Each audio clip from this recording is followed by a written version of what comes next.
महाराष्ट्र में आज एक ऐतिहासिक कदम उठाया।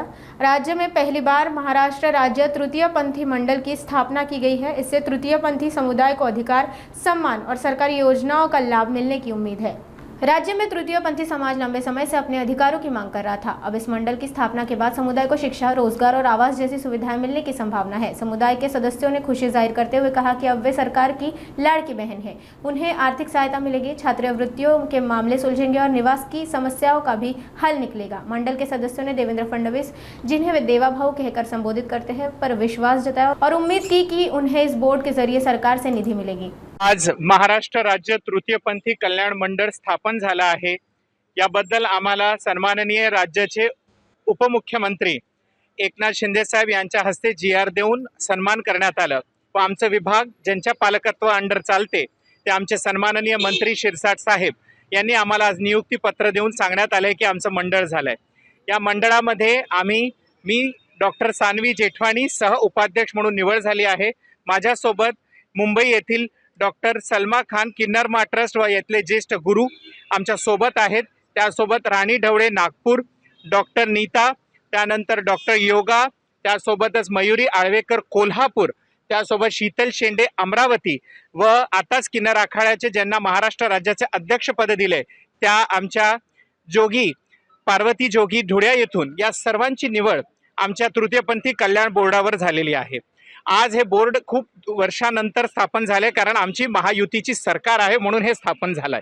कारण आधी खूप बोर्ड झालं पण तृतीयपंथी हा समाज नेहमी उपेक्षित राहिला आहे। त्यांच्या समस्या अनेक आहेत, पण या समस्यांना आज कुठेतरी चालना मिळावी।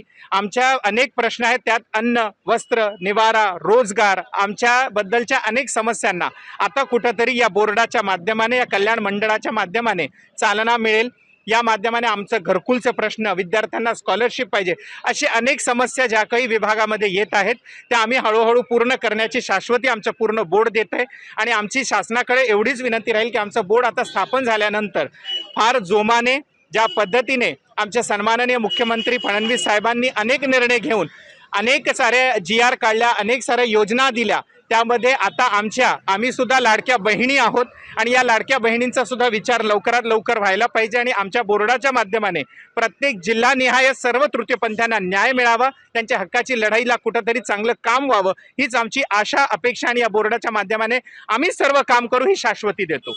आता तरी केलेली नाही आहे, पण हळूहळू होईल असं वाटतंय। कारण का पहिले सुद्धा आम्हाला लॉकडाऊनमध्ये सुद्धा आम्हाला सरकारतर्फे काही योजनामध्ये त्यात काही आम्हाला आर्थिक मदत भेटली नव्हती, NISD कडून दिली गेली होती। आणि तशीच आता आमच्या ह्या वेलफेअर बोर्डमधून आम्ही आशा करतोय महायुती सरकारकडून का आम्हाला आर्थिक बल भेटेल, म्हणून आमचा दुर्लक्षित समाज ह्या समाजावर लक्ष वेधलं जाईल, म्हणून हा बोर्ड आज नवीन बोर्ड स्टॅब्लिश केला गेलेला आहे। आता या निधीसाठी आम्ही सन्माननीय फडणवीस साहेबांकडे जाणार आहोत। ते दिलदार आहेत, आमचे देवाभाऊ आमचाही विचार करतील, कारण ही निधी आल्यानंतर आम्हाला 100% सगळ्या योजना राबवायच्यात आणि सगळ्या योजना तृतीयपंथी धोरण 2024 जेव्हा आलं त्यामध्ये अनेक योजना सन्माननीय फडणवीस साहेब, एकनाथ शिंदे साहेब यांनी दिल्यात, पण आता याची अंमलबजावणीची वेळ या बोर्डाच्या माध्यमाने येणार आहे। निधीची तरतूद नाही मिळाली असं इंग्रजीमध्ये म्हणतात, if there is no opportunity, make the opportunity. We will make the opportunity for us. आणि ते आम्ही नक्की सन्माननीय मुख्यमंत्री फडणवीस साहेबांना विनंती करू आणि मिळवून घेऊ। धन्यवाद।